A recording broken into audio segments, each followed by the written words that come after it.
Hola, buenas noches. Es un gusto estar aquí y más de verdad tener aquí a alguien muy especial para nosotros que nos va a hablar del arte y la ciencia de los desacuerdos productivos. Por favor, me encantaría que usted nos haga la presentación de todo lo que nos acaba de explicar hace un segundo, de todo lo que hace, que yo, sin conocerle, ya le sigo, para que me entienda lo que me dejó. O sea, con solo la presentación que me dio, es un placer que nos acompañe en esta institución increíble que se llama Harmony. Es un gusto de verdad tenerlo aquí con nosotros. Por favor, doctor Francisco Gil, preséntese usted de todo lo que hace, por favor. Es un placer tenerlo aquí. Bienvenido. Su casa. Sí, claro, por favor.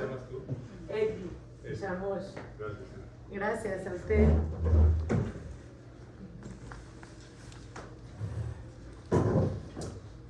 Bueno, pues yo me dedico a muchas cosas, pero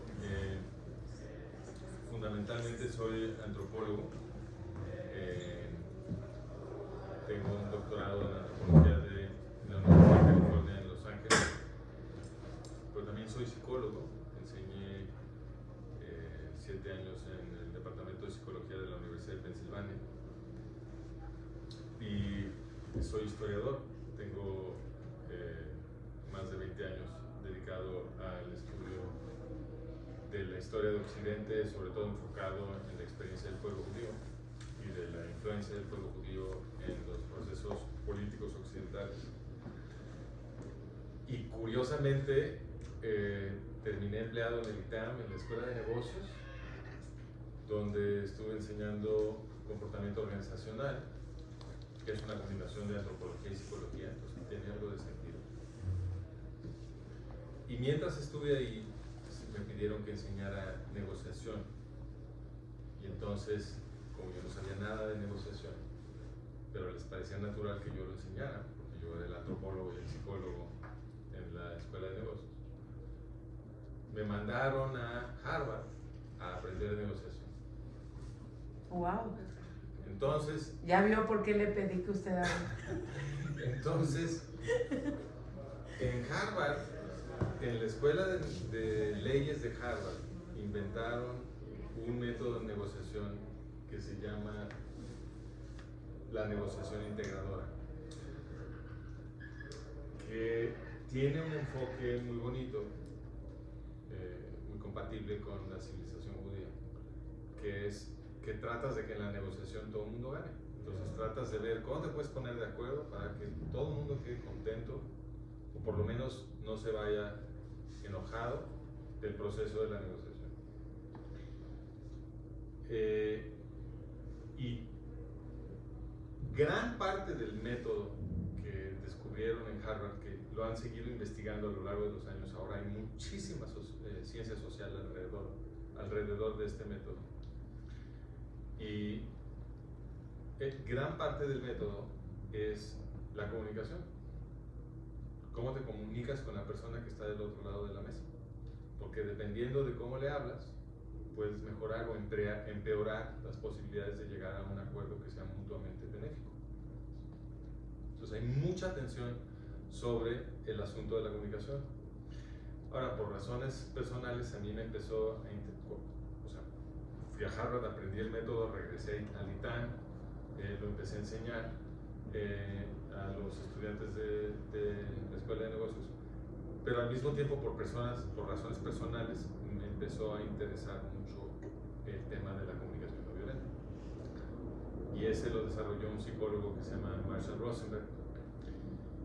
Y conforme empecé a leer sobre comunicación no violenta y a leer el texto de Rosenberg y a entender y a tratar de aplicar lo que él estaba enseñando, me di cuenta que había una intersección muy grande entre lo que estaba enseñando Rosenberg y lo que hacían en negociación integradora. Una intersección gigante. Y luego un día, visitando a mis papás en el librero, buscando algo que leer porque estaba aburrido, encuentro un libro escrito por un psicólogo israelí familiar que se llamaba Haim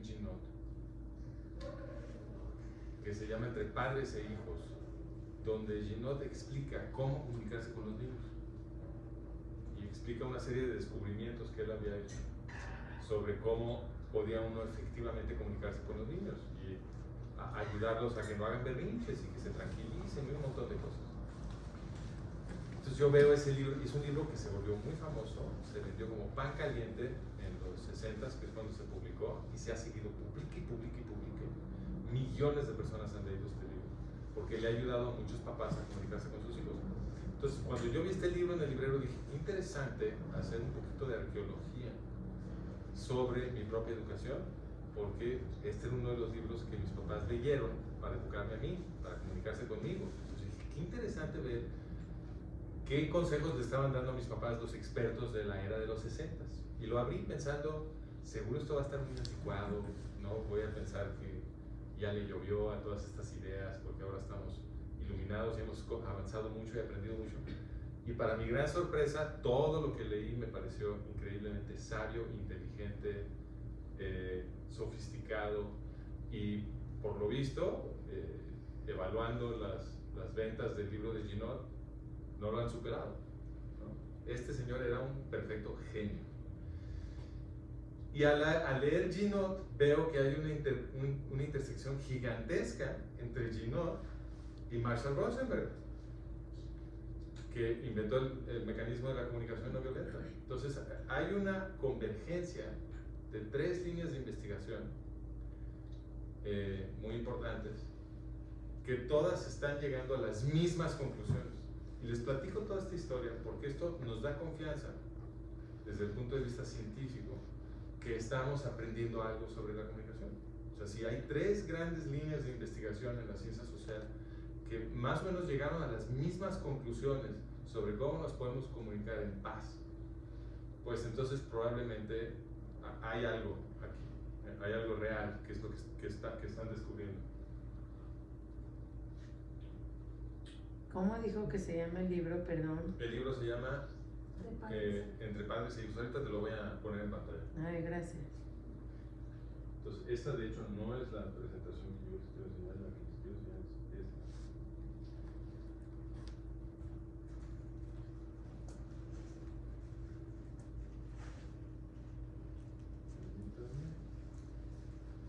Entonces, el libro que estaba yo mencionándoles de Chaim Ginot es Entre Padres e Hijos. Está enfocado específicamente sobre todo en niños chiquitos, a los que les cuesta mucho trabajo expresarse, para que uno pueda empezar a entender qué es lo que hay, cuáles son las emociones detrás de las expresiones de los niños y las necesidades que probablemente están sintiendo cuando expresan ciertas cosas.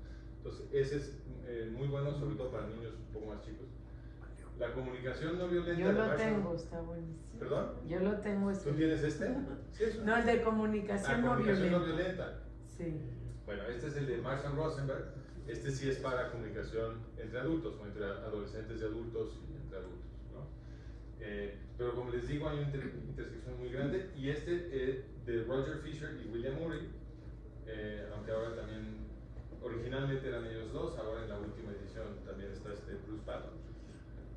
Inventaron este método que se llama Obtenga el Sí, Getting to Yes, es la versión en inglés, muy famoso, y es, como les decía yo, el pilar de toda la investigación de muchas décadas que se ha hecho en la Escuela de Leyes de Harvard, y ahora en muchos otros lados, pero principalmente ahí, sobre cómo mejorar una negociación ganar-ganar para todos, ¿no? Ok.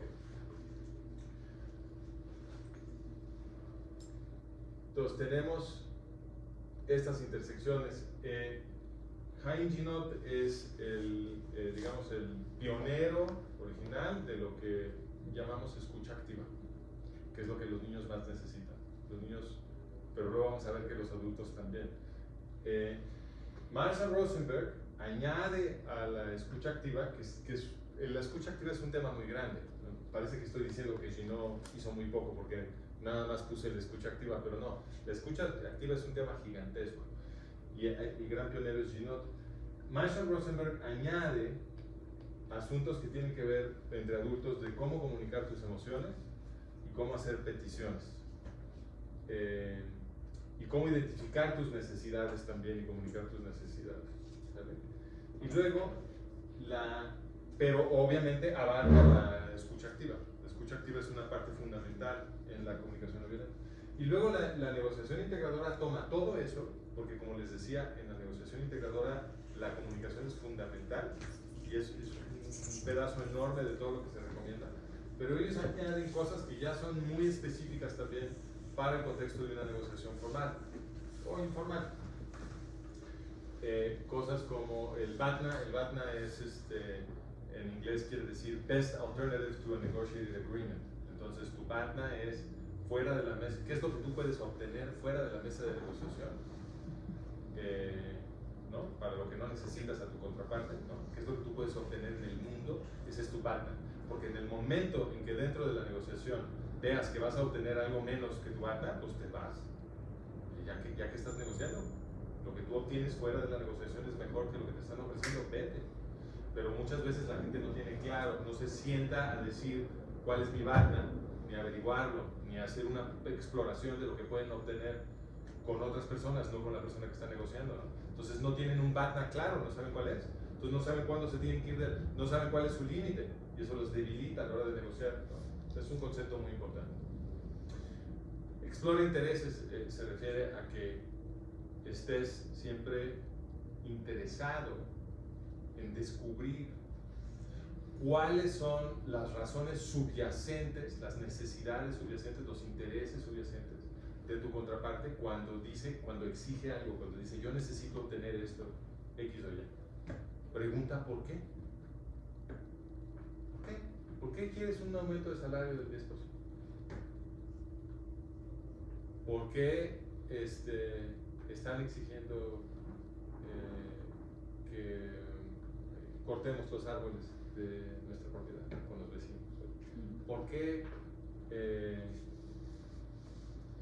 necesita usted a fuerzas vivir en este barrio, etcétera? La cuestión que sea, lo que estén exigiendo, pregunta ¿por qué? Porque entonces averiguas cuál es el interés atrás de lo específico que están pidiendo, de la posición que están tomando, ¿okay?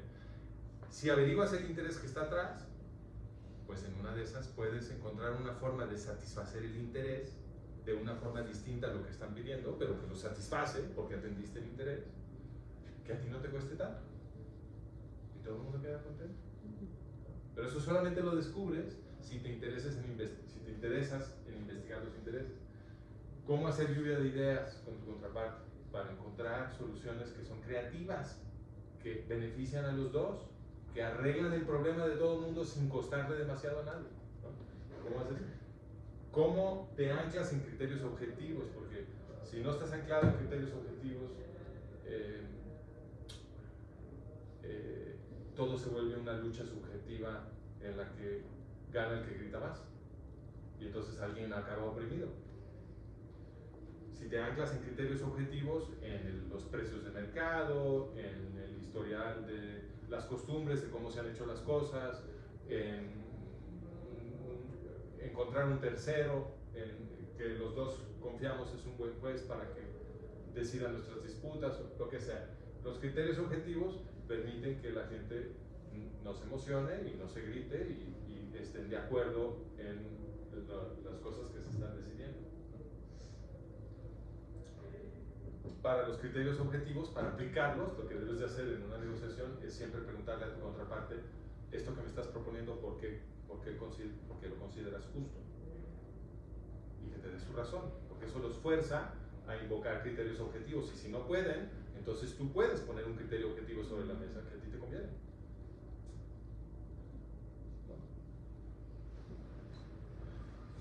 Hoy, por ejemplo, tuve que negociar el precio de una clase.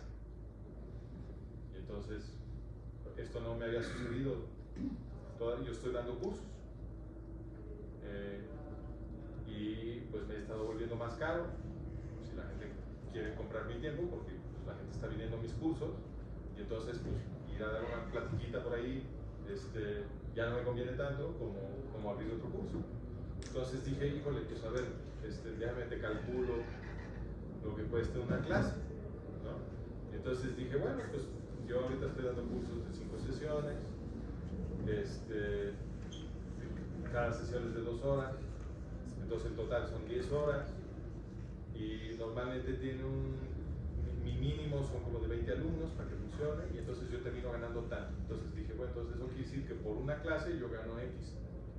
Dije, pues eso es lo que yo tengo que ganar. Entonces si tú quieres organizar un grupo para que les dé una sola clase, pues tiene que ser esta cantidad porque eso es lo que yo normalmente gano en una clase. Ah, perfecto, me dijo, pum, pum, pum, todo fue un razonamiento de criterios objetivos.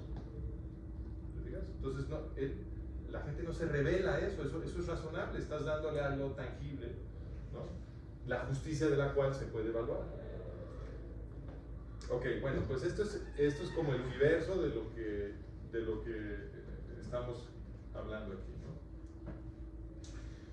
Y el centro de todo esto es la pregunta, ¿cómo podemos convertir diferencias de opinión en desacuerdos productivos? ¿Okay? ¿Cómo podemos hacer que las diferencias de opinión no terminen en peleas, sino al contrario generen procesos creativos que nos ayudan a todos a aprender y ganar algo? Y según un libro que nos gusta mucho a mí y a mi mujer, hay 3 ingredientes fundamentales cuando queremos mejorar las posibilidades de que un desacuerdo pueda ser productivo. Uno es declarar el terreno común. O sea, es muy importante que descubras en dónde sí estás de acuerdo con otra persona. ¿Okay? Porque eso te permite establecer qué tipo de desacuerdo estás teniendo. Y finalmente, es importante que te interese conocer al otro en vez de estar empujando para que el otro esté de acuerdo contigo. ¿Okay? Porque ahorita lo voy a discutir con un poquito más de detalle, pero la gente no se sienta a platicar contigo para que tú les cambies su opinión. Nadie se sienta a platicar con nadie diciendo, qué rico, me van a cambiar mi opinión. A ver, que me diga para que yo adopte su opinión. No, nadie se sienta a platicar así. Todo el mundo se sienta a defender su propia opinión, ¿no? Entonces, si tú realmente quieres que la otra persona abra su mente y escuche lo que tú tienes que decir, tú primero tienes que tratar de conocer al otro y generar esa reciprocidad, ¿no? Y esto cuesta mucho trabajo aprender a hacer. Pero si haces todo esto, puedes tener un desacuerdo productivo e inclusive aprender algo. Entonces, ¿qué tipo de desacuerdos son los que la gente normalmente tiene? Que es muy importante distinguir. Podemos tener desacuerdos en términos de práctica, hechos o valores. ¿Qué quiere decir? Los desacuerdos de práctica tienen que ver con qué pensamos que conviene hacer, ¿no? Entonces podemos estar de acuerdo sobre los valores y lo que es importante y lo que pasó y todo, pero no estamos seguros cuál es la política que hay que aplicar, ¿no? Ese es un desacuerdo sobre práctica. También podemos tener un desacuerdo sobre los hechos. ¿Qué pasó? No, pues yo creo que pasó esto, yo creo que pasó el otro, etc., ¿no? O podemos tener un desacuerdo sobre lo que nos parece importante y significativo. Cuando no estamos de acuerdo en esto, realmente no vale la pena tener una conversación. O tenemos que tener una conversación sobre qué valores queremos adoptar, pero realmente los desacuerdos productivos están en la zona en donde hay un valor en común, ¿no? Cuando no hay un valor en común, o sea, eso es lo que cuando la gente me viene a preguntar sobre el conflicto árabe-israelí, que tenemos ahorita todo el mundo en la cabeza. Ahorita ya está circulando mi primer artículo sobre esta nueva guerra. Si lo quieren leer después se los mando, pero hay una creencia muy extendida que en el conflicto árabe-israelí, por ejemplo, Hamas, etc., Fatah, que el problema es que la gente no ha aprendido a comunicarse. Entonces hay todos estos grupúsculos que tratan de reunir a algunos árabes palestinos y a algunos israelíes para que hablen y a ver si la gente de a pie se puede poner de acuerdo para que esto burbujee hacia arriba y entonces todo el mundo se pueda poner de acuerdo y encontrar una solución diplomática. Hay mucha actividad de este tipo porque hay esta creencia de que el problema es que no hemos aprendido a hablar. Y en mi opinión lo que hay es mucha ignorancia sobre la cultura musulmana. En mi opinión, eso es lo que realmente sucede. Porque lo que hay es una diferencia de valores. Entonces, si tus valores dicen que está bien asesinar a una persona que no te está amenazando, atacar a la gente que está esperando el camión o en un raid porque ellos no quieren aceptar que tu profeta escuchó la voz de Dios en su cabeza, pues tú tienes un valor muy distinto al de la civilización judía. No tiene nada que ver con el judaísmo. Y si tú realmente crees que una persona que no acepta tu religión es subhumano y puedes hacerle cualquier violencia a esa persona, pues tú estás en un mundo de valores en el que no hay nada que negociar contigo, a menos que yo me vuelva primero musulmán. Y entonces sí, ya compartimos esos valores tan importantes y tú y yo sí podemos negociar un montón de cosas. Pero si yo para ti soy un subhumano que merece morir porque no estoy de acuerdo contigo, ¿qué es lo que voy a negociar contigo? Lo único que puedo hacer es defenderme, negociar nada, ¿no? Entonces es muy importante averiguar dónde está el terreno común de valores, porque solamente donde se encuentra un terreno común de valores puede haber una negociación productiva, puede haber un desacuerdo productivo, ¿no? Por eso hay que declarar el terreno común, ¿no? Ahora, este framework lo defiende este autor Buster Benson en un libro que se llama ¿Por qué estamos gritando? El arte de los desacuerdos productivos, que es una chulada, lo recomiendo mucho. Está lleno de sabidurías que cuando las lees dices, híjole, esto es un poco obvio, pero me lo tenía que decir Buster Benson. Pero ya que lo lees dices, claro, esto es lo que tenemos que hacer. Y son puras cosas recomendaciones que puedes empezar a intentar hacer, ¿no? En tus conversaciones con otras gente. Entonces, establecer qué tipo de desacuerdo estamos teniendo, si es de práctica, de hechos o de valores, es justo lo que nos permite ver si tenemos un terreno común o no. Y cuando hacemos esto, estamos saliendo de la conversación a la metaconversación. ¿Okay? Estamos teniendo una reflexión sobre lo que estamos haciendo en conversación con la otra persona. Y eso es muy difícil. Es muy difícil brincar a la metaconversación. ¿Por qué? Porque la observación es muy difícil en general. O sea, casi todo el tiempo lo que estamos haciendo es actuar como robots, apegados a nuestras emociones, casi dominados por nuestras emociones, ¿no? Buscando una salida para las mismas, ¿no? Y lo que normalmente no estamos haciendo es brincar para arriba y decir, hijo, estoy sintiendo esta emoción, ¿debo de hacerte caso? ¿O es legítima mi emoción? ¿Me desquito ahorita o mejor pienso tantito? ¿Cuál es la causa de mi emoción? ¿Cuál es la necesidad que yo tengo que no está siendo satisfecha? ¿Por qué me estoy sintiendo? Eso es raro. Normalmente lo que hacemos es sentimos la emoción, sentimos que hay algo que podemos hacer para sentirnos un poquito mejor o menos mal, y vamos y lo hacemos como animales, porque somos animales. Brincar a la observación, a la conciencia, cuesta trabajo. Por eso hay tradiciones milenarias que han descubierto técnicas que se enseñan con trabajo para que la gente adquiera la habilidad de brincar al estado de la observación, al estado de la conciencia. Las tenemos en Oriente, las tenemos en Occidente, distintos tipos de técnicas. Los judíos lo hacen mucho a través de texto. En India se inventó la técnica de la yoga, de la meditación, etc. Se desarrolló mucho en Tibet. Pero esta idea, es cognición. Estado si de nunca vas cognición. a poder hacerlo si no.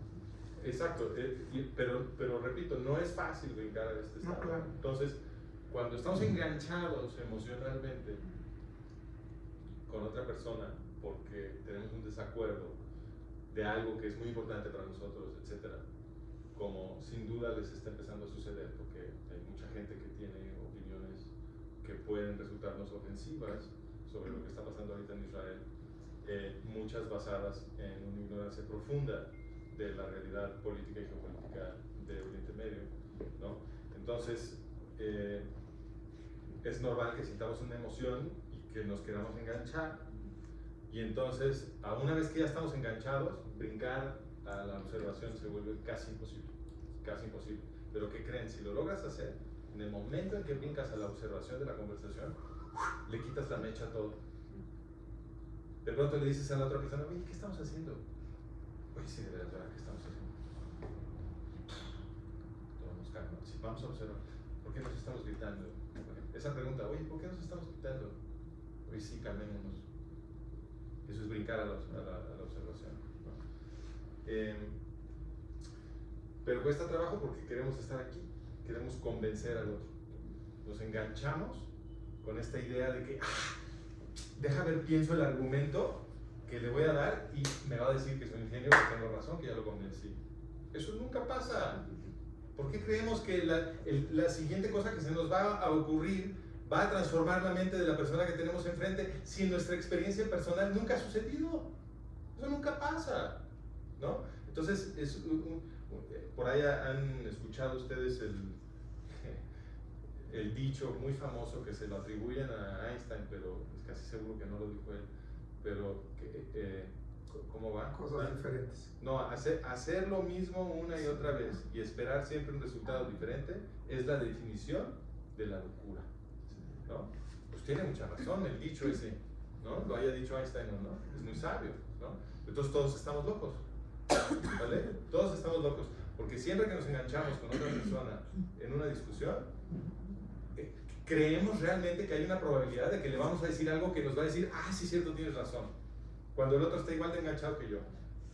Y creemos esto cada vez porque cada vez lo hacemos, nos enganchamos, tratamos de convencer, estamos totalmente enfocados en convencer al otro. Y nunca nos ha pasado que los convenzamos. ¿Por qué creemos que lo vamos a hacer? Estamos locos, ¿no? Entonces hay que tratar de volvernos un poco más cuerdos.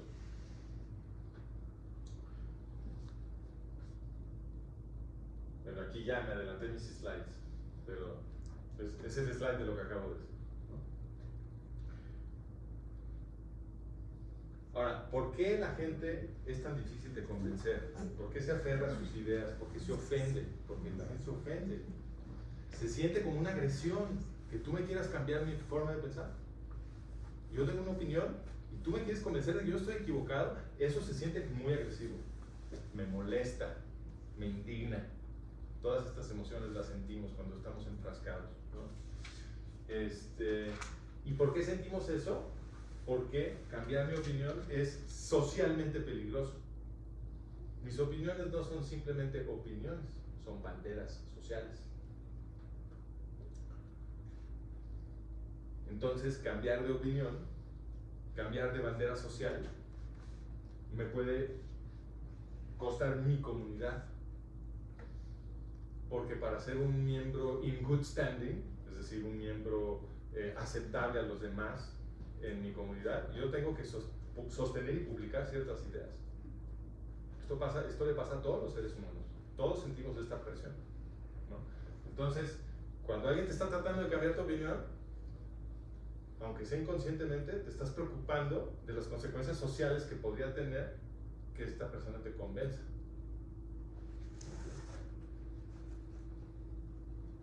Porque tus valores, ideas y creencias son tu pasaporte de membresía en tu comunidad.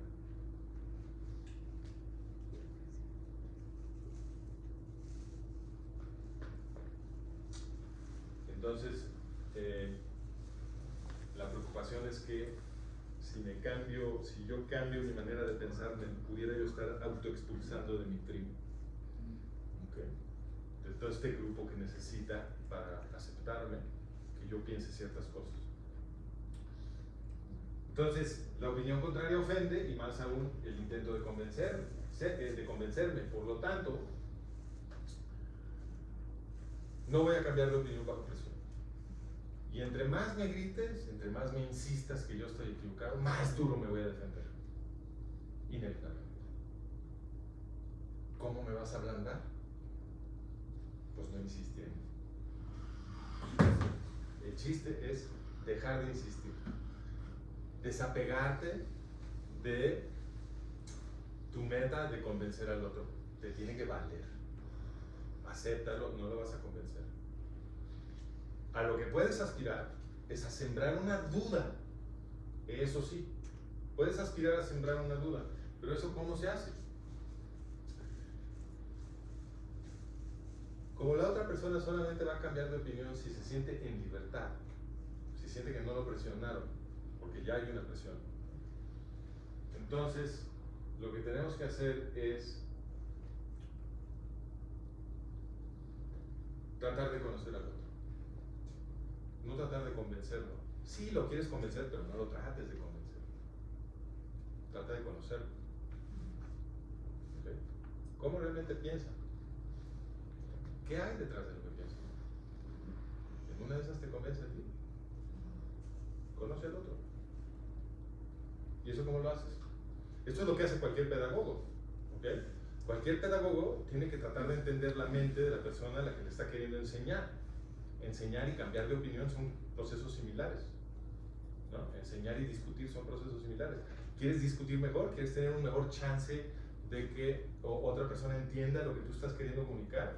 Que se pregunte las cosas que tú quieres que se pregunten, ¿no? Pues entonces trata de conocerlo. Y conocemos al otro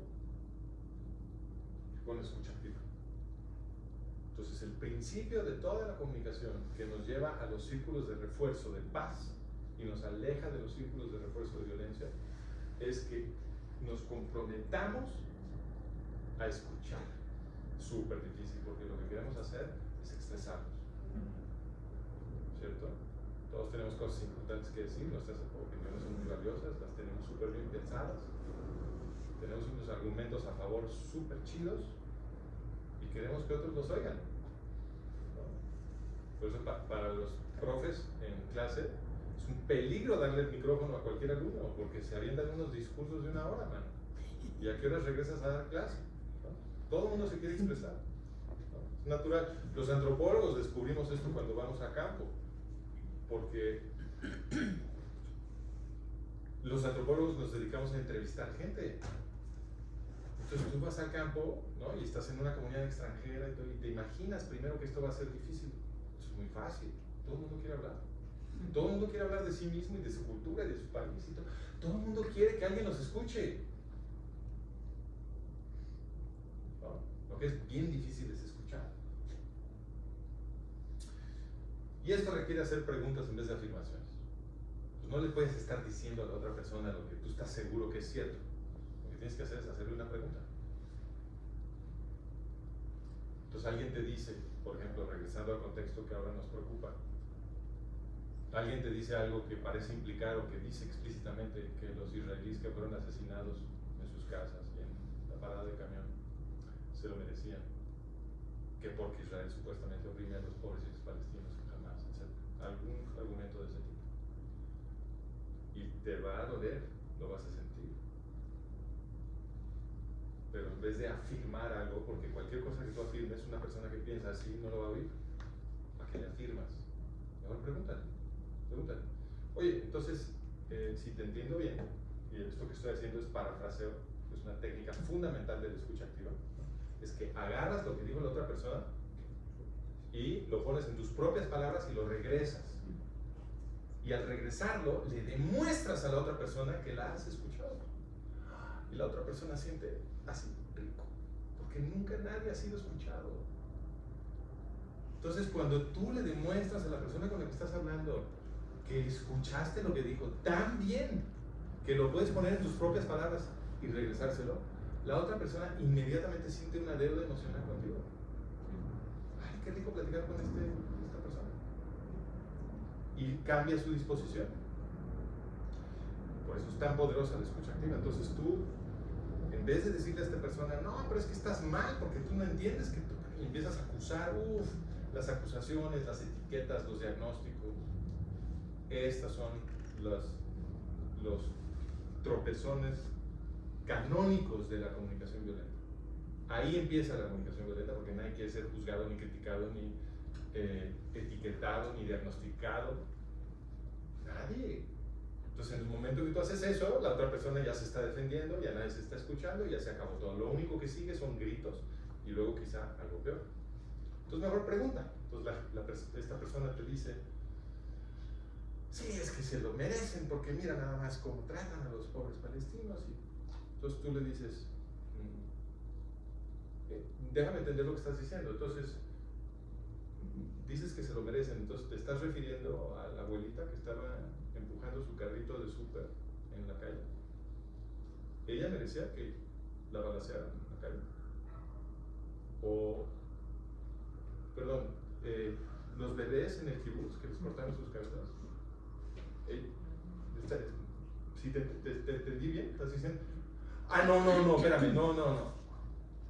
Ahí se van a echar para atrás. Ya no te tuviste que llegar. Les hiciste una pregunta muy bien escogida. ¿Te fijas? Ya no te peleaste. Y la otra persona ahora está a la defensiva. Receptiva a lo que vas a decir. Oye, es que fíjate que yo no creo que este comportamiento es consistente con lo que tú estás diciendo. O sea, no parece, me parece contradictorio que esta gente diga que está peleando por la libertad y está matando gente inocente. ¿No? Ya puedes empezar a tener una discusión, pero es gracias a que les hiciste una pregunta, a que te interesaste en establecer exactamente qué es lo que sí piensan, ¿no? Y puedes hacerlo en secuencia. Les dices, oye, entonces no crees que esos bebés se lo merecían, ni la abuelita, ni, ok, pero entonces ¿quién sí se lo merece? ¿Quién sí se lo merece? Que lo maten en la calle. No, nadie. Okay, entonces me dijiste que se lo merecen. No, bueno, lo que estoy diciendo es que es que los árabes en Gaza están muy oprimidos. Digo, bueno, pues estamos de acuerdo en eso. ¿Qué crees? No estamos en desacuerdo. Están oprimidos. Pero es que una cosa no se conecta con la otra. La pregunta es quién los oprime. No, pues Israel, que no sé qué. Entonces tú has de pensar que Israel está gobernando a los árabes en Gaza, ¿cierto? Pues claro, si Israel está... claro. Pues ya entendió por qué crees que esto es una reacción a cómo Israel trata a esta gente. Pero mira, lo podemos ver en internet. Y te metes en internet y les enseñas la página del Disengagement de 2005. Y entonces ellos pueden ver que desde 2005 Israel no tiene nada que ver con Gaza. No gobierna esa gente. No sabía. Entonces ya el otro te puede decir, no sabía. ¿Por qué? Porque no le has gritado. Lo único que hiciste fue hacerle preguntas. ¿Ves? Y está aprendiendo algo. Ahora está apenado de las pendejadas que dijo. Perdón, ya se quedó grabado. ¿No? Pero, ¿ven la diferencia? Ahora, esto, cuando lo explicas, cuando alguien lo escucha explicado, dices, claro, qué brillante, es que claro, sí, perfecto. Y la primera vez que lo trates de hacer, la vas a regar. Súper difícil eso. ¿Ok? ¿Qué tal? Todo bien coordinado, Sergio. Ahora, como les decía, el pionero de esto es Chaim Ginot.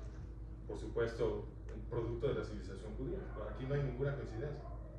Los que están inventando cómo hablar con la paz son los judíos. Chaim Ginot, psicólogo israelí, explicaba que hay dos ejes fundamentales para comunicarte con los niños, efectivamente. Uno es que los papás controlan sus emociones. Claro, los papás son los adultos, ¿no? Y el otro es que los papás investigan las emociones de sus niños. Esa es la parte de la investigación. Entonces, ¿qué quiere decir que los papás controlan sus emociones? Pues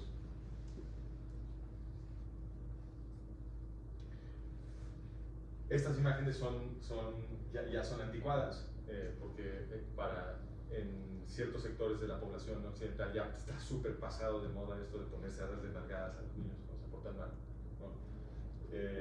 Se les quita el iPad ya. Se les quita el iPad ya. Ajá. Pero el objetivo de esta violencia,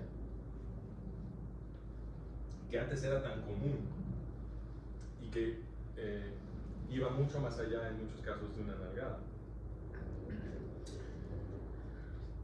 Es disuadir un comportamiento indeseado. Ese es el objetivo, digamos, en la superficie de toda esta interacción. El papá le pega al niño porque no quiere que haga algo, quiere disuadir un comportamiento. ¿Cuál es el problema? Una pregunta. Que, sí, perdón. ¿Los papás controlan las emociones de los niños? No, de sus ellos? emociones. Sus las propias de ellos. emociones. Claro, porque el papá tiene que ser el adulto. Ajá. Tú no puedes agarrar a patadas a un niño cada vez que te enojas. Pero ahí no está controlando la emoción. Sí, tú estás controlando tu emoción. A muchos papás les dan muchas ganas de darle muchas patadas a sus hijos todos los Y días. en no pegarle estás controlando Claro. la emoción. Claro. Tú tienes que ser el adulto, tú eres el adulto, tú eres el papá. Entonces, lo primero que tiene, para que esto funcione, los papás tienen que controlar sus emociones. No se pueden comportar como niños. Cuando un papá hace una pataleta, un papá no está siendo un adulto. La pataleta es para el niño, no para el papá. ¿No? Entonces, tú como papá controlas tus emociones. Cuando hay violencia de los papás a los niños es porque quieren disuadir un comportamiento indeseado, pero fíjense la lógica de esto. Hay un problema gigante aquí con esta idea de que yo voy a pegarle al niño para que el niño haga lo que yo quiero, que es que cuando le pegas el niño ya pagó por su comportamiento. El niño hizo algo mal, le pegas, dice, bueno, ya estamos a mano. Se vuelve a portar mal, porque no te debe nada. Al contrario, si siente algo, es resentimiento, ganas de venganza, ¿no? Y ese es el segundo problema, ¿no? Que el niño se siente oprimido y la gente oprimida tarde o temprano se desquita. Pero lo prende del papá también que le está golpeando. ¿Perdón? Eso es lo que provoca el golpe. No por eso, pero si el papá le golpea, el niño ya aprendió a pegar. Entonces, Bueno, ya ese es un problema Es una adicional. consecuencia, ya. Estoy de acuerdo, ese es un problema adicional, que es que los niños imitan a los papás y eso se aprende. Pero simplemente desde el punto de vista de las metas del papá, esto es lo que quiero que vean que es paradójico. El papá quisiera cambiar el comportamiento del niño. La estrategia es le voy a pegar. ¿Cuál es el problema? Le pegas y el niño dice, ya pagué por mi comportamiento, ya no le debo nada. Al contrario, me siento oprimido y como le chocó este comportamiento lo voy a volver a hacer, ¿no? Entonces, la meta era disuadir el comportamiento y lo que se logra es reforzar el comportamiento. Pues no, entonces no te está sirviendo la violencia, ¿no? Pero ¿por qué recurrimos a ella? Ah, porque hay una catarsis emocional. Eso es comportarse como un animal. Ah, estoy sintiendo una emoción, entonces ¡pum!, le voy a pegar para sacar todo este vapor que traigo aquí a presión, lo quiero sacar, entonces le voy a pegar y yo sentir una catarsis, ¿no?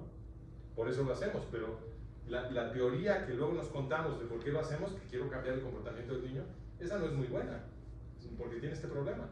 En realidad estás produciendo un efecto contraproducente a lo que era tu meta, que era extinguir un comportamiento que no te gusta, ¿ok? Bueno. Entonces ahora, gracias a Dios,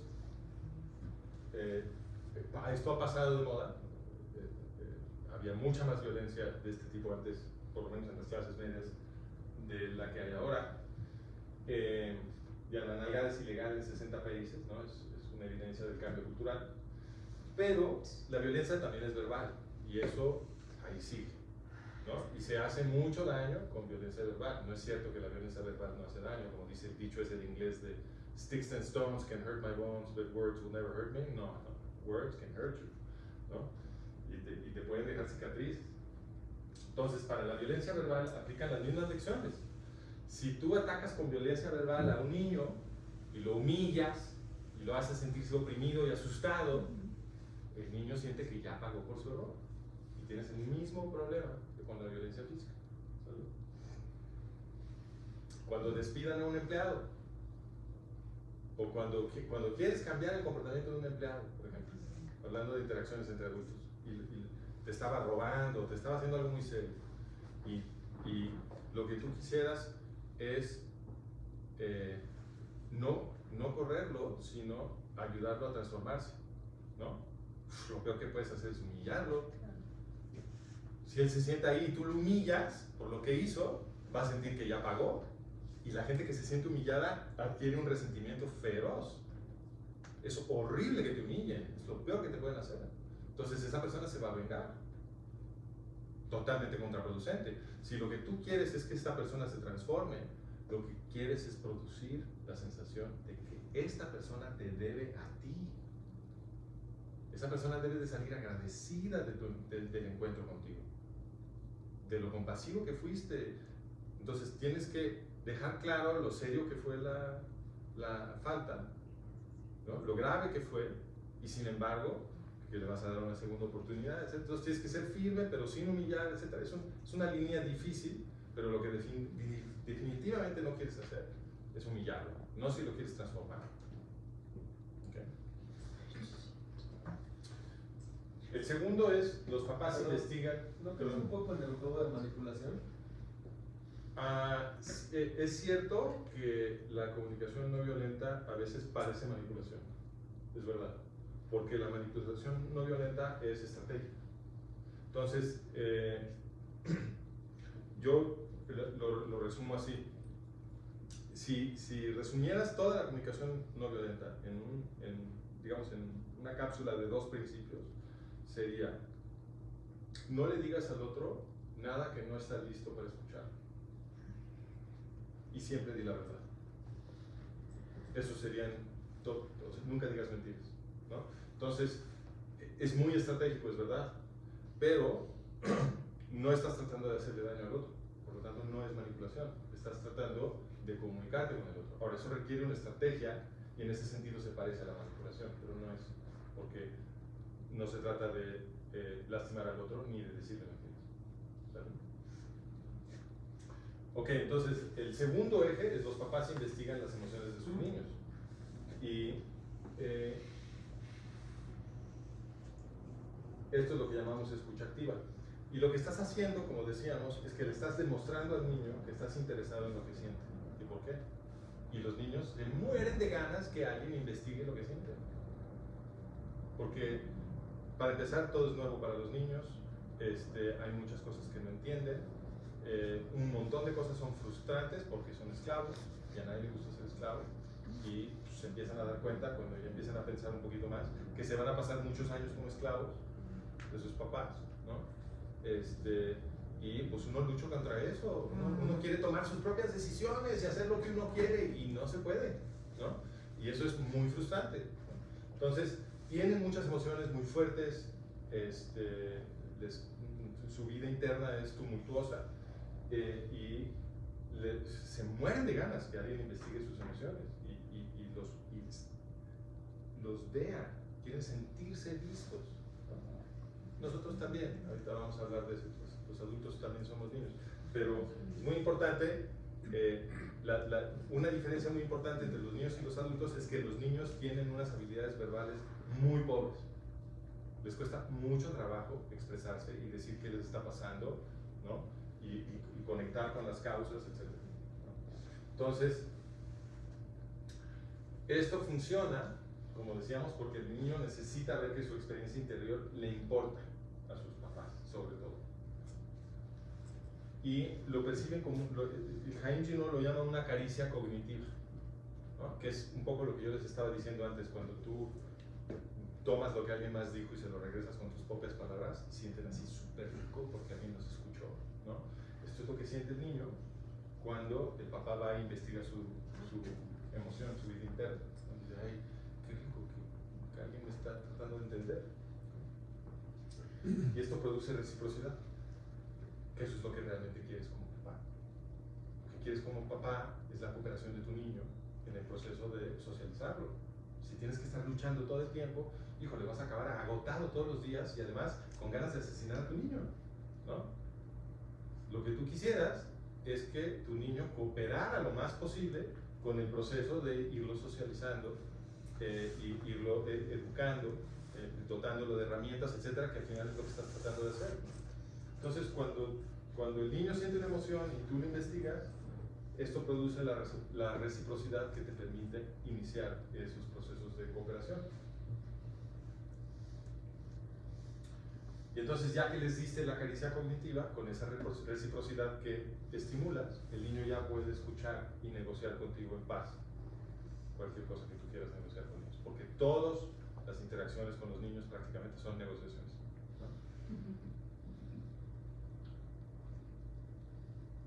Ahora, como me adelanté un poquito, claro, los adultos somos niños de cuerpo grande. Se nos hace grande el cuerpo, pero nuestra vida emocional, en muchos sentidos, para casi todo el mundo, se queda menos desarrollada de lo que quisiéramos que fuera el ideal de un adulto. Y eso es normal, porque pues tampoco no tiene nada de raro que queramos que alguien nos vea y que nos escuche y que conozca nuestra vida interior y le dé importancia. O sea, eso se llama amor, todos queremos amor, ¿no? Este es Marshall Rosenberg, un santo de nuestro mundo moderno, un hombre lindísimo, increíble. Recomiendo que vayan a YouTube a buscar, hay muchos videos de sus workshops, de sus talleres que hacía enseñando comunicación no violenta, y es una cosa hermosa escucharlo y verlo interactuar con sus alumnos, escuchar sus consejos. Este es el libro que les recomiendo que lean, Comunicación no violenta. Y aquí lo que tenemos, lo que les voy a dar ahora son unos algoritmos. Estos los trabajamos, por supuesto, con mucho más detalle en mis cursos, pero es bueno tener por lo menos como marco de referencia los algoritmos que ahorita les voy a dar. Como les decía, el origen y centro de toda la comunicación no violenta y la negociación integradora es la escucha activa. Y la escucha activa se dice fácil, pero son un montón de cosas. Es 100% atención. O sea, te están diciendo algo y tú estás escuchando lo que te están diciendo. No estás pensando en la mortalidad del cangrejo, ni a qué horas vas a llegar a tu casa, ni la tarea que te dejaron, ni ay, ya me dio hambre. No. Esto nos pasa sobre todo a los hombres, ¿no?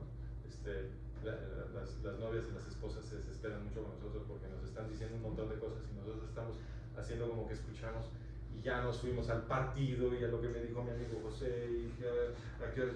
Y de pronto, ¿qué? Y decimos una tontería y se dan cuenta que no estábamos escuchando y bueno, ya estamos en una pelea, ¿no? 100% atención. 100% atención a lo que te están diciendo. Parafraseo esta idea de que recibo lo que me dijeron, lo regreso con mis propias palabras, demuestro que escuché, ¿no? Lo que no podemos hacer muchas veces es parafrasear, ahí es donde nos cachan. ¿Qué dije? No, pues ni idea. Observar lenguaje corporal, ¿no? Poner atención a la postura, lo que está haciendo la gente con su torso, con sus brazos, etcétera, porque eso nos comunica algo de sus emociones. Y eso es lo que queremos hacer, queremos estar escuchando, si nos están hablando de sus emociones, si el tono, el gesto delata alguna emoción, queremos registrar eso y también indagarlo, ¿no? Oye, me da la impresión que te estás sintiendo triste, que esto te recuerda. Eso, la gente le encanta eso, que te des cuenta que están sintiendo una emoción. Conciencia del contexto, ¿no? Cero juicios. No te pongas a diagnosticar a la persona. La persona no quiere, a ver, esto también es muy común en parejas. Las mujeres quieren platicarte su día. Quieren que sepas lo que les pasó y lo horrible que estuvo y lo mal que se sintieron y la tragedia que fue.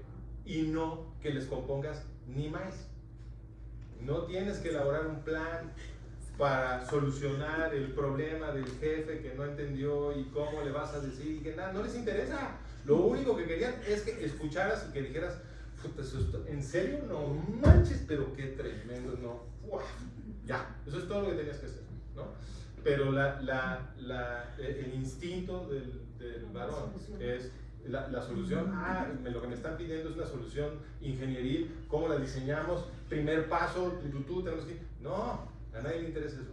O más bien, sobre todo, pero en general también, cuando los hombres tenemos un problema y se lo queremos platicar a alguien, la mayor parte del tiempo no es para sentarnos a hacer una lluvia de ideas, queremos descargar, ¿no?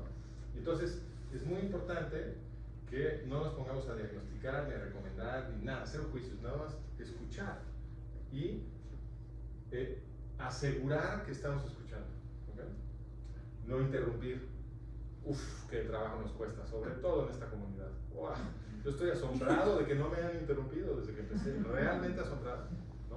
Yo tenía ganas, pero dije, no le pagaron a usted para que le interrumpa. Ya la regaste, mira nada más que bien ibas perfecto. Bueno. Pero ahorita al ratito media hora de clase. No, pero es súper cierto. Esta es una comunidad en la que todo el mundo habla al mismo tiempo, ¿no? Sí, pues, yo he dado muchas clases en la comunidad.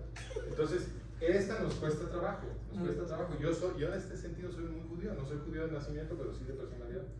Me cuesta mucho trabajo no interrumpir. Técnicas para no interrumpir, ahí les va. Te pones a respirar muy despacito. Te concentras en tu respiración como haces en meditación. Que no te oigan, eso sí es muy raro. ¿Qué está haciendo este programa? No, tiene que ser discreto, ¿no? Pero te pones a respirar porque recuerda, si tú tienes algo que decir, no lo vas a poder decir a menos que los dejes hablar. El no interrumpir te compra un boleto para hablar. Interrumpir lo que te compra es un boleto para otra interrupción. Y al rato todo el mundo está gritando. Mejor cállate, no interrumpas. Y eso, lo que estás haciendo es que estás pagando para poder hablar después. Velo así, eso te va a dar un incentivo para no interrumpir. ¿Okay? Y puedes concentrarte en tu respiración, etc. Pero sí es bien importante. Y una cosa que es bien notable, lo van a notar ustedes si alguna vez hablan con alguien que no interrumpe. Por ejemplo, mi mujer tiene momentos en los que se inspira y no interrumpe, pero más, escucha con una atención total. Y el hecho de que no me interrumpa, yo lo que siento es un agradecimiento profundo de que pude decir todo lo que iba a decir, aunque yo sé que hay un desacuerdo y que ella tiene algo que me quiere contestar, pero se está esperando hasta que yo termine toda mi idea. Lo agradezco profundamente eso. Con la persona que ustedes estén hablando, si no los interrumpen, inmediatamente les van a cambiar su estado de ánimo, simplemente porque no tuvieron que luchar para hablar. ¿Okay? En las parejas esto es oro molido, no interrumpir. Conciencia de sí mismo. Pon atención a cómo tú te estás sintiendo, para que monitoreate, para que puedas hacer este trabajo. Empatía y validación. No, perdón, no entendí la conciencia de sí mismo, cómo es a la hora de querer contestar y no contesto, ¿qué me está...? Exacto, brinca a ser el observador para que puedas hacer todo esto. Si eres el observador, si estás observando tu interacción con otra persona, en vez de simplemente engancharte y participar, si la observas, entonces puedes empezar a hacer todos estos cálculos. Ay, esta persona está súper triste, le debo de preguntar sobre sus emociones. Pero cuando me conteste no la debo de interrumpir. Este tipo de cosas, este tipo de decisiones son posibles si estás consciente de la interacción. ¿Sale? Empatía y validación es demostrarle al otro que entiendes algo de la emoción que están sintiendo, ¿no? Pero déjalos que sigan expresando, ¿no? O sea, valídalos, pero no agarres el micrófono, cuidado. Hacer preguntas con curiosidad. ¿Qué quiere decir? La otra persona te está expresando algo, hazle preguntas para entender mejor lo que están queriendo expresar. ¿Perdón no se considera interrupción? No, bueno, te esperas a que haya una pausa, pero es muy distinto agarrar el micrófono para decirle algo a la otra persona que agarrar el micrófono cuando hay una pausa razonable para hacerle una pregunta sobre lo que te está diciendo. Eso se llama entrevistar y eso la gente lo agradece. Ellos siguen teniendo el micrófono, simplemente les hiciste otra pregunta. ¿Sale? Bueno, y resumir que eso también está conectado con el parafraseo, ¿no? Entonces, este es la escucha activa, muy difícil de hacer, pero conforme la empezamos a hacer, la escucha activa dispara el primer lo que yo llamo el primer algoritmo de la comunicación no violenta. Y esto de los algoritmos sí es una contribución mía.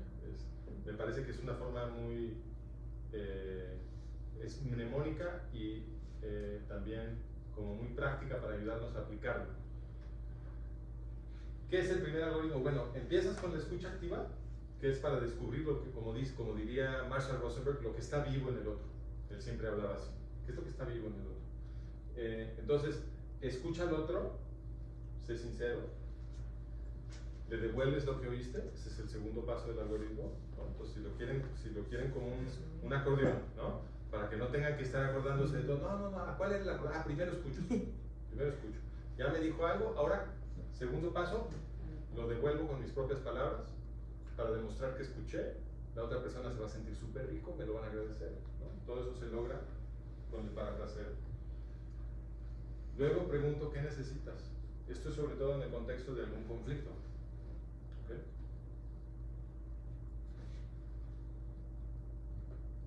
Y a través de este proceso obtienes reciprocidad. ¿Sí? Cuando le preguntas qué necesita, ¿le quitas responsabilidad? ¿Haces que adquiera responsabilidad o lo vuelves una víctima? La importancia de preguntar qué necesita tiene que ver con investigar las causas de las emociones que está viviendo la otra persona. Entonces, por ejemplo, si yo entro a la cocina de mi casa y está el espagueti aventado en la pared y salsa de jitomate por todos lados, un montón de papeles y los trastes sin lavar, no, todo un caos, me puedo poner furioso. Esa es mi emoción. Estoy furioso. A mí me gusta que la cocina ¿Fuiste a buscar a la muchacha? ¿O fuiste a buscar a la muchacha? No, bueno, pues yo vivo en una casa en la que normalmente la cocina la tenemos que limpiar mi mujer. Entonces, con la que me enojaría sería con mi mujer, porque tenemos estándares distintos de lo que es un nivel aceptable de mugre, ¿no? Y esto pasa en todos los matrimonios. Esto lo decía Marshall Rosenberg en sus talleres, decía, en todos los matrimonios del mundo, sin excepción, esta es una regla del matrimonio, tenemos que se juntó una persona que es un loco de la limpieza con un slob, ¿no? Siempre pasa, siempre, en todos. Entonces, bueno, pues ni modo. Entonces si yo entro a la cocina y yo veo eso, me pongo furioso, me puedo poner a gritar. ¿Qué es lo que necesito? ¿Es de forrajer y limpiar? No, ¿qué es lo que yo necesito para no estar furioso? Darme la vuelta y irme. No, que la cocina esté limpia. Esa es mi necesidad. Mi necesidad es que la cocina esté limpia. ¿Okay? Entonces, cuando estás teniendo un conflicto con una persona y ellos te están diciendo cuáles son sus emociones y tú estás escuchando y estás parafraseando para demostrarles que entendiste lo que te están comunicando y luego les preguntas qué necesitan, ellos pueden ver que tienes una disposición de ayudarlos a que no se sientan mal, porque les estás preguntando qué necesitan para ver si se los puedes dar. Y eso genera reciprocidad. Ahora, esta parte es muy difícil en contextos de conflicto, porque un contexto de conflicto implica que tú también estás enojado, o tú también estás triste, o tú también tienes algún problema, no nada más la otra persona. Hay un conflicto. Pero no podemos tener comunicación no violenta si al menos una de las dos personas elige hacer comunicación no violenta. Ahora, la buena noticia es que no lo tienen que hacer las dos. Basta con que elija uno hacerlo. Y todo empieza a funcionar mejor. Pero sí necesitamos que una persona lo haga. Y entonces, si tú te quieres comprometer con la comunicación no violenta, tienes que entender que cuando estás en un conflicto, te toca a ti hacer esto primero. Ni modo. Ese es el compromiso. Entonces, aunque tú sientas que tú tienes un problema por resolver y a ti se te hizo una injusticia y tú necesitas que se te arregle y tú, te calmas. Tu ego lo pones a un lado, te enfocas en el otro, porque eso es lo que te va a dar la reciprocidad para que sí puedas hablar de ti una vez que te encargues del otro. ¿Ok? Y entonces sí vas a poder hacer todo lo que tú quieres y la otra persona va a cooperar contigo. Entonces esto es práctico, es práctico. Lo que tú querías hacer, que era gritar de tu justicia desde el primer paso, eso te iba a producir una pelea, no te iba a servir de nada. De todas maneras, esto es muy difícil porque quiere decir que tienes que poner tu ego a un lado y decir, ok, voy a decidir que importan más los sentimientos de la otra persona y voy a empezar por ahí y voy a averiguar qué es lo que siente y ver qué necesita. Y ya, una vez que logras todo eso, obtienes reciprocidad y esa reciprocidad dispara el segundo algoritmo de la comunicación no verbal. Y en ese segundo algoritmo, lo que tú haces, ahora tú vas a hablar de lo que tú traes adentro, ¿no? De lo que tú tienes que trabajar, ¿no? Y entonces lo primero que haces es describir sin acusar. Es que tú eres una puerca, mira nada más cómo dejaste la cocina, cómo es posible que seas una floja y tal. Ahí ya todos se pueden caer. ¿Ok? Estoy acusando. ¿Cómo es distinto? ¿Cómo sería nada más describir sin acusar? ¿Qué pasó? Sin diagnosticar. Me siento pasó? incómodo por la Estoy viendo todo sucio. Estoy viendo que la cocina no está levantada, que la taza está sucia. Eso es describir. Eso es describir. Otra cosa que podrías describir en esa situación es... ¿Cómo te sientes tú? Sí, pero antes de eso podrías, por ejemplo, describir algún acuerdo que hubiera sobre cómo iba a estar la cocina, porque normalmente hay un acuerdo. Entonces tú puedes decir, teníamos un acuerdo que después de cocinar íbamos a levantar en los siguientes 30 minutos, no tenía que ser, si estoy inventando un acuerdo, ¿no? Entonces puedes decir, y estoy viendo que pasaron 2 horas y la cocina sigue sucia. Sigues describiendo, no has hecho más que describir. Son hechos. Es objetivo. Nadie se puede ofender legítimamente con una descripción. La cocina sí está sucia, sí había un acuerdo, sí pasaron 2 horas. El que sí se ofende o está muy resentido o trae algo. Ah, no, hay gente que se ofende de cualquier cosa, pero cuando tú describes en vez de acusar, la probabilidad de que la persona reaccione con ofensa baja muchísimo, ¿no? ¿Por qué? Porque no es legítimo. Se pueden ofender, pero ya no es legítimo. Entonces la probabilidad de que lo hagan baja muchísimo. En cambio, cuando los acusas y los diagnosticas y los criticas, pues tienen toda la justificación del mundo de ponerse furiosos. Eso es lo que van a sentir, ¿no? No, pregunta, perdón. Sí. Al momento de que nosotros tenemos un acuerdo y no lo cumplió mi esposa, por decir un ejemplo, automáticamente la estoy acusando. Sin decírselo directamente, pues la estoy acusando que no cumplió mi acuerdo. No, es distinto observar el hecho de que había un acuerdo y no se cumplió a etiquetar a la otra persona, ¿no? Etiquetar a la otra persona es muy distinto, es decir, ahí te van los dos. Entonces uno dice, teníamos este acuerdo, pasaron 2 horas. La otra versión es, mira cómo la regaste. Claro, eso ya se vuelve es una una acusación. ofensa. O sea, ya es algo más personal y la estás ofendiendo. Todavía peor, traicionaste el acuerdo. Correcto. Ufa, violaste un principio, ¿no? Ya se está volviendo cada vez más, más agresivo, ¿no? Entonces, lo menos agresivo posible es simplemente describir lo que ves, ¿no? Eso cuesta muchísimo trabajo, porque le queremos meter un juicio, una evaluación, un diagnóstico siempre. O una emoción, ¿no? Y una emoción para responsabilizarlo, ¿no? Entonces, describe sin acusar. Y ya que describiste, ahora sí vamos al paso que nos estamos adelantando, que es compartir tus emociones. ¿Sale? Comparte tus emociones. Oye, veo que la cocina está muy tirada, teníamos este acuerdo, pasaron 2 horas y Estoy molesto. me estoy sintiendo muy incómodo porque a mí me causa mucha frustración, me desordena la cabeza ver todo tirado, me pierdo paz cuando veo todo tirado. Entonces, te quiero por favor pedir, y entonces ya pasas a la petición. Ahora, fíjate, cuando yo describo lo que estoy sintiendo, no estoy afirmando que esas emociones me las produjo la otra persona. Eso es bien importante. Es que ya me hiciste sentirme mal, porque no vayan ahí. Digan cómo se sienten, pero no digan que la otra persona les produjo esa emoción.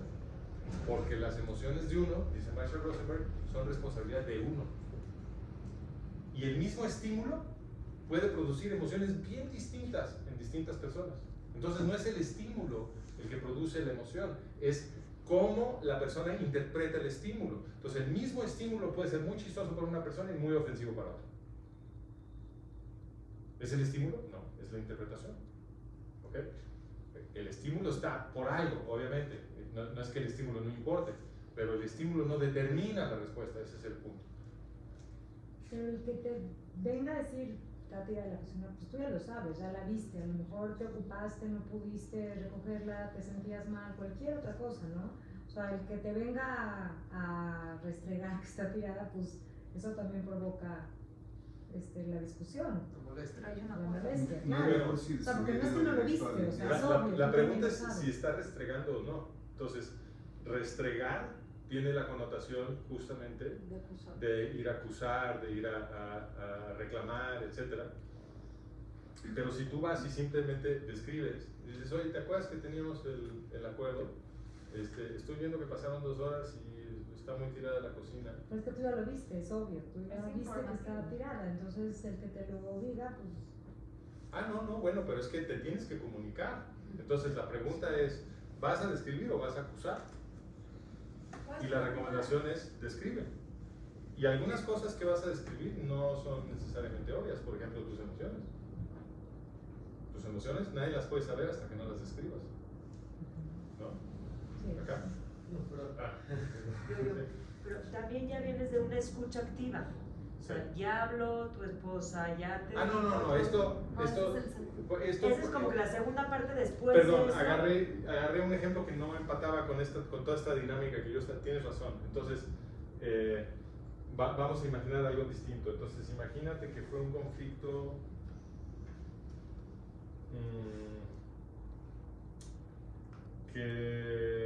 conflicto sobre cómo disciplinar al niño.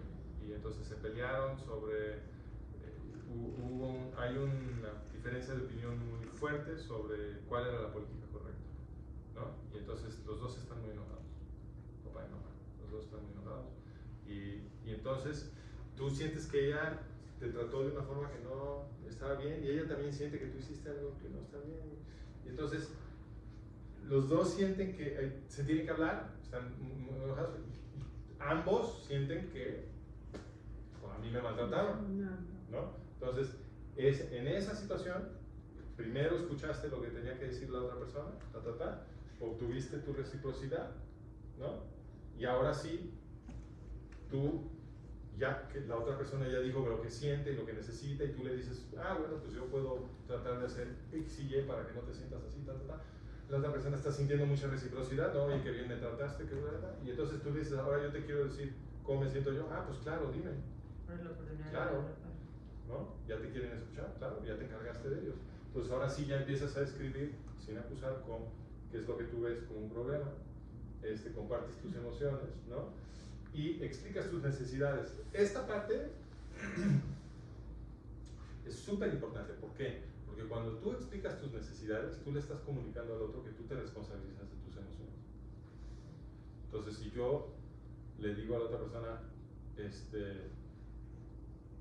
que mira, estuve tratando de explicarte yo me molesté porque estuve tratando de explicarte mi manera de pensar sobre cómo tenemos que tratar al niño y me estuviste interrumpe, no me dejabas hablar. Y cuando yo necesito, eso es una necesidad personal. Lo estás asumiendo. Sí, exacto, yo necesito poder terminar mi idea. O sea, no le Si estás no- diciendo a ella, eres una tonta que... Exacto, yo necesito poder terminar mi idea, si no yo me siento muy frustrado. Entonces te voy a pedir, por favor, ya pasas a la petición, que me ayudes dejándome terminar mis ideas para que yo no me sienta frustrado. Yo entiendo que tú quieres hablar, pero necesito poder terminar mi idea, si no me quedo muy tenso. Entonces no me quiero sentir así. Claro, yo te voy a ayudar, voy a hacer un esfuerzo por no interrumpir. O sea, una vez que tú ya no acusaste a la otra persona te puede ver. Puede compadecerse de ti porque no se está defendiendo de un ataque. Cuando la gente se está defendiendo de un ataque no te puede ver. Entonces, si tú no los acusas, ¿no? Si yo entro a la cocina y digo, eres una puerca. Si no hago eso, si simplemente digo, híjole, es que yo tengo una necesidad de orden bárbara. Yo sé que no es la tuya, pero yo necesito ver las cosas limpias. Entonces, porque pues, soy medio TOC, ¿no? Entonces yo tengo esa necesidad. Y cuando veo la cocina toda tirada, me siento, me desequilibra por completo el día, me frustra, etc. Entonces, échame la mano, vamos a hacer. Claro, porque no la ataqué, no se está defendiendo. Entonces ella puede ver que yo tengo un dolor, que atrás de ese dolor hay una necesidad, ¿no? Y qué se puede hacer para negociar algo para que yo cumpla con esa necesidad. Pero muchas veces es un conflicto de un tema que ya ha pasado varias veces. O sea, ¿y cuántas veces va a decir la pareja, cuántas veces va a decir la necesidad? Si la otra igual ya sabe la necesidad. Es que los conflictos se repiten una y otra vez porque no hacemos esto. No se resuelve. No hacemos esto. O sea, sí tenemos el conflicto una y otra vez, pero lo que pasa es que estamos en un ciclo violento en vez de un ciclo de no violencia. Entonces, ¿qué es el ciclo violento? Tenemos un conflicto y en el conflicto nos maltratamos. Como nos maltratamos, quedamos resentidos, nos vengamos. El conflicto regresa. Nos volvemos a maltratar. Pero no necesariamente, muchas veces. Y otra vez porque no dormiste al niño. Oh, ¿Perdón? O sea, no necesariamente es por algo que no se resolvió. O sea, por ejemplo, otra vez no me hiciste caso, ¿por qué otra vez no me hiciste caso en un tema? Pero eso es acusar. O sea, y otra vez pasa lo mismo, o sea, pero cada vez hay diferentes. A ver, danos la situación que tienes en la cabeza específica. Yo la voy a decir. A ver, venga. Sí. Porque si no es muy difícil. Real. Uli, ahorita ahí. Shalom Bait, estás Harmony. Ya empezó la Harmony es para Shalom En nuestra casa tiene ventanas como este tipo hacia una terraza. Ya. A mí me molesta mucho que las puertas estén abiertas y que la muchacha que nos ayuda no las cierre en la noche. Ya. Que llego al cuarto de mi hijo y está abierta y hace frío y escucho ruido y voy y la cierro. Entonces, ya le pero nada más para entender bien. El problema con la ventana abierta es que entra mucho ruido, ese es el problema. El frío. Y el frío. Y seguridad. O sea, ¿Le gusta que esté cerrado? me gusta que esté cerrado. Ajá.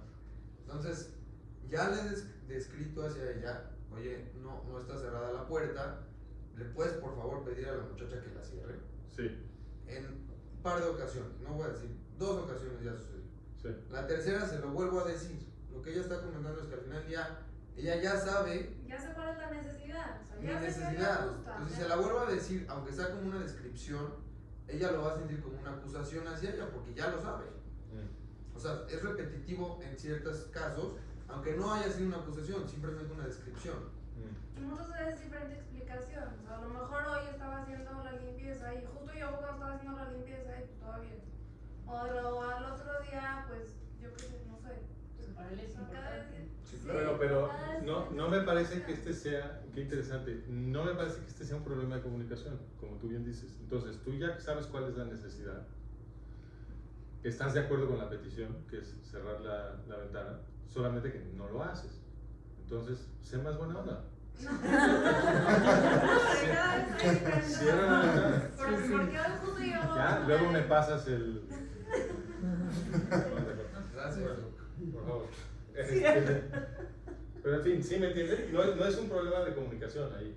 No, es porque hay diferente explicación. O sea, si no le quieres dar gusto, o sea, si tú estás comprometida con no darle gusto, no hay nada que podamos hacer.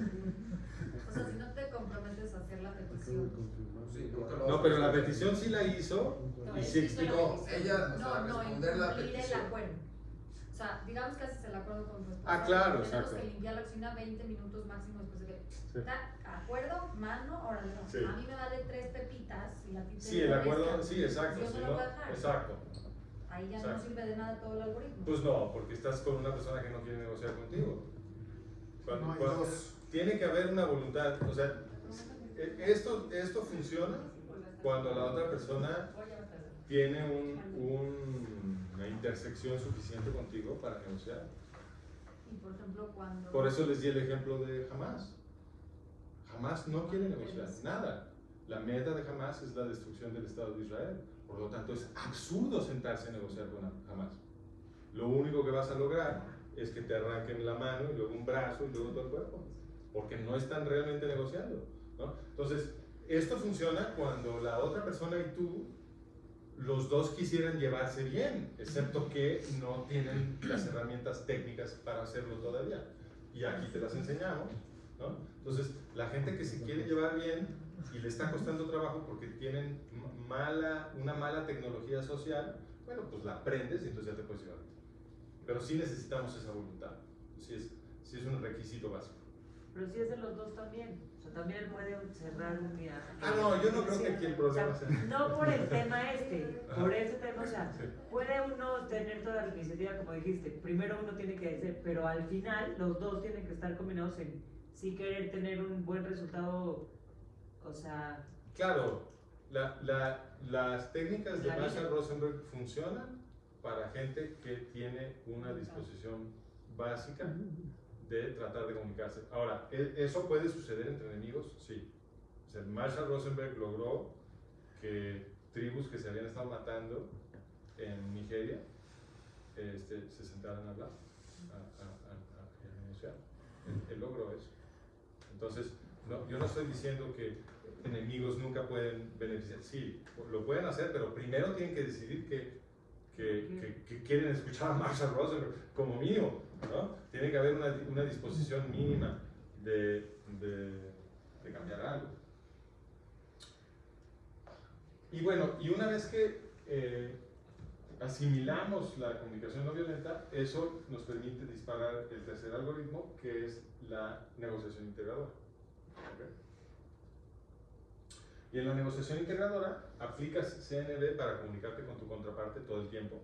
Todo esto que hemos estado diciendo, la escucha activa, el parafraseo, todo eso, lo estás aplicando todo el tiempo para intercambiar información con tu contraparte. ¿Okay? Y eso que produce mucha reciprocidad para seguir intercambiando información en la buena, ¿no? Etcétera. Y te permite investigar los intereses, que son cruciales. Porque la investigación de los intereses es lo que te permite hacer una lluvia de ideas creativas sobre cómo satisfacer esos intereses. Primero los tienes que conocer, ¿no? Y ya conociéndolos ya puedes generar opciones, ¿no? Puedes hacer esta lluvia de ideas para generar muchas distintas maneras posibles de ponerse de acuerdo y luego escoger la que es mejor para todos y establecer una solución ganar-ganar, ¿no? Un acuerdo sólido. ¿Qué es CNV? ¿Perdón? ¿Qué es CNV? Comunicación no violenta, todo lo que dijimos antes. ¿Sí? Bueno, estos son William Murray y Roger Fisher, los descubridores de este método de negociación. Cuando las controversias son sobre causas y hechos, estas recomendaciones de Buster Benson son creo que las más importantes, ¿no? Porque ahí no necesariamente tiene que haber emociones, aunque muchas veces sí hay, pero quieres realmente estar muy claro en dónde está el desacuerdo, ¿no? Por ejemplo, puedes tener un desacuerdo sobre lo que es cierto y tratar estos desacuerdos con rigor requiere pensamiento crítico científico. O sea, requiere que nos pongamos a investigar qué sí pasó y que tengamos buenos métodos para investigar qué sí pasó. Y esto no es nada más para los científicos, ¿no? Este asunto de cómo comparamos hipótesis contra la evidencia, cómo evaluamos la calidad de la evidencia, cómo escogemos autoridades, expertos, etcétera, para ayudarnos a resolver controversias. Nada de esto es fácil, porque tenemos muchos sesgos cognitivos que nos meten el pie. Este es un árbol de los sesgos cognitivos que hizo Buster Benson en su página web para espantarte. Entonces son todas las cosas que te van a desviar de como el pensamiento racionalista, ¿no? Pero no, o sea, no todos son tan importantes. Los más importantes son el sesgo de prestigio, el sesgo de confirmación y el sesgo de conformismo, que son, el sesgo de confirmación es el que te hace querer ver confirmaciones de lo que ya pensabas en todos lados. Entonces, en realidad no estás poniendo a prueba tu hipótesis, sino simplemente estás filtrando el mundo y fijándote nada más en las cosas que parecen confirmar lo que ya creías. Ese nos tropieza mucho. Otro es el sesgo, ¿cómo se llama? El sesgo de prestigio, que es no me puedo salir de este loop. Bueno, el sesgo de prestigio es que favorecemos las ideas, los comportamientos, etcétera, de las personas que tienen mucho prestigio, que normalmente es gente que hace algo muy bien, que son star performers en algún ámbito de actividad o de pensamiento que es importante para la comunidad, ¿no? Si hay algún star performer, bueno, entonces las ideas, los hábitos, los comportamientos de esa persona se vuelven muy atractivos y los adoptamos sin realmente evaluarlos. Ese es el sesgo de prestigio. Y luego el sesgo de conformismo es cuando hacemos lo mismo con ideas y comportamientos que se vuelven muy atractivos, no necesariamente porque una persona muy prestigiada los está publicando, sino porque ya se volvieron muy comunes en tu comunidad de referencia, ¿no? Entonces cuando alguna idea, un comportamiento ya se volvió numéricamente dominante en tu comunidad de referencia, sientes una presión muy fuerte de adoptarlo, ¿ok? Eso es lo que llamamos el conformismo. Y todo esto milita en contra de realmente evaluar el contenido de tu hipótesis, ¿vale? Y entonces a esto también le ponemos atención en el curso, porque aprender a hacer esto mejor nos ayuda a volver los desacuerdos más objetivos, menos emocionales, menos objetivos, y por lo tanto más productivos, ¿vale? Bueno, pues ese es un poco el resumen de lo que enseñamos. Estos cursos normalmente los doy con mi mujer, pero ahorita ella está en Colombia, si no me lo hubiera traído aquí para que me apoyara. Y son rete lindos estos cursos, aprendemos mucho, hacemos muchas prácticas para empezar a aplicarlo. Si luego les interesa, les mandamos la propaganda, nomás que abramos otro. Yo creo que vamos a abrir uno el mes que entra. Y eso es todo. Si tienen ustedes alguna pregunta sobre esto, yo encantado de... ¿Tienes Instagram? No tengo Instagram, tengo WhatsApp, tengo Twitter, sí, tengo Instagram. Lo que pasa es que esto ya todo lo hace un equipo de marketing, entonces yo no entiendo bien, la verdad. Pero sí tengo Instagram. ¿En YouTube?